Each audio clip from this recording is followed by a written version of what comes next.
जय श्री राधे कृष्ण। प्रिय मित्रों, वीडियो को शुरू करने से पहले आइए प्रार्थना करें। हे कृष्ण, जो भी भक्त आज इस अमृत वाणी को सुन रहा है, उनके जीवन में आपकी कृपा सदा बनी रहे और उनके सभी कष्ट दूर हो। मित्रों, इस अद्भुत वाणी को सुनने से पहले अपने विचार और भक्ति व्यक्त करते हुए नीचे कमेंट में राधे राधे जरूर लिखिए। आपकी भक्ति हमारी इस यात्रा को और भी अद्भुत बनाएगी। भगवान श्री कृष्ण कहते हैं कि भगवत गीता में श्री कृष्ण का कहना है कि जब कोई महिला दिल से किसी पुरुष को चाहती है तो वो उससे नजरें नहीं मिला पाती है, बल्कि हमेशा अपने प्यार को नजरों में छिपाकर रखती है। हालांकि कलयुग में इसकी बात पर यकीन करना थोड़ा मुश्किल है, क्योंकि इस समय की महिलाओं में ऐसी सादगी कम ही होती है। भगवत गीता के मुताबिक महिलाओं में एक खूबी होती है कि वह कभी किसी की उधारी नहीं रखती हैं।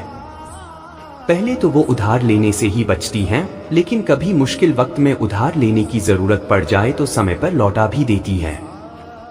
जब तक उधारी चुकता नहीं होती हैं, वह चिंता में ही रहती हैं। कलयुग की बात करें तो आज के समय में इस तरह के कम ही लोग देखने को मिलते हैं। गीता की एक प्रसिद्ध पंक्ति है, कर्मण्येवाधिकारस्ते मा फलेषु कदाचन। इसका अर्थ है, तुम्हारे कर्मों पर ही तुम्हारा अधिकार है, फलों पर नहीं। इसका अर्थ है, तुम्हारे कर्मों पर ही तुम्हारा अधिकार है। यह बताता है कि हमें अपने कर्मों को पूरा करने पर ध्यान देना चाहिए।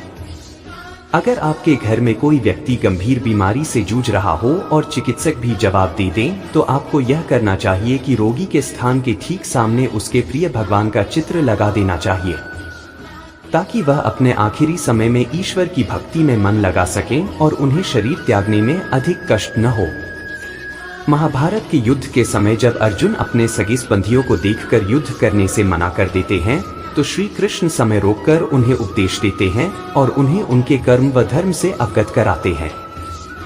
श्री कृष्ण के इन्हीं उपदेशों को भगवत गीता में संकलित किया गया है।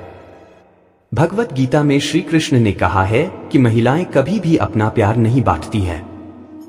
इतना ही नहीं, वो हमेशा प्यार पर अपना पूरा अधिकार मानती हैं। वैसे कलयुग की बात करें तो महिलाएं इस समय भी कुछ ऐसी हैं। शायद ही कोई महिला होगी जो कभी अपने प्यार को बांट सके।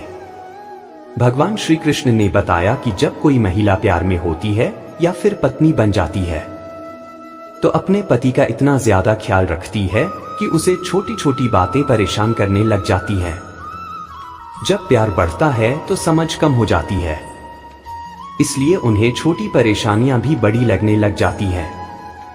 मनुष्य के जीवन में आशा चाहे छोटी हो या बड़ी फर्क नहीं पड़ता, परंतु निराशा आ जाने से सब कुछ विपरीत हो जाता है।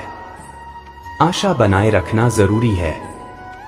हमारा हर जगह उपस्थित होना संभव नहीं है, लेकिन हमारे द्वारा किया गया आचरण हमारी अनुपस्थिति को भी उपस्थिति में परिवर्तित कर देता है। गीता की मूलभूत शिक्षाएं मुख्य रूप से 4 प्रमुख सिद्धांतों पर आधारित हैं: कर्म योग, ज्ञान योग, भक्ति योग और आत्मज्ञान।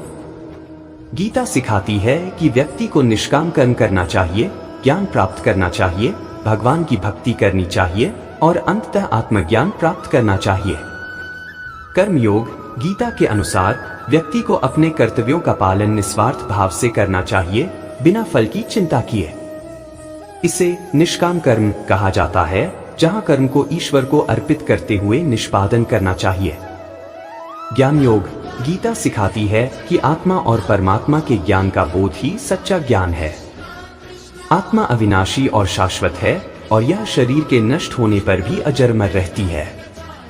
भक्ति योग गीता भक्ति को एक महत्वपूर्ण मार्ग के रूप में प्रस्तुत करती है, जहां व्यक्ति भगवान की भक्ति करके अपने जीवन को परिपूर्ण बना सकता है। आत्मज्ञान गीता का मुख्य उद्देश्य व्यक्ति को आत्मज्ञान प्राप्त करने में मदद करना है, जो अंततः मोक्ष की ओर ले जाता है। निष्कर्ष, गीता का सार यह है कि व्यक्ति को अपने कर्तव्यों का पालन करना चाहिए, ज्ञान प्राप्त करना चाहिए, भक्ति करनी चाहिए और अंततः आत्मज्ञान प्राप्त करना चाहिए, ताकि वह मोक्ष प्राप्त कर सके।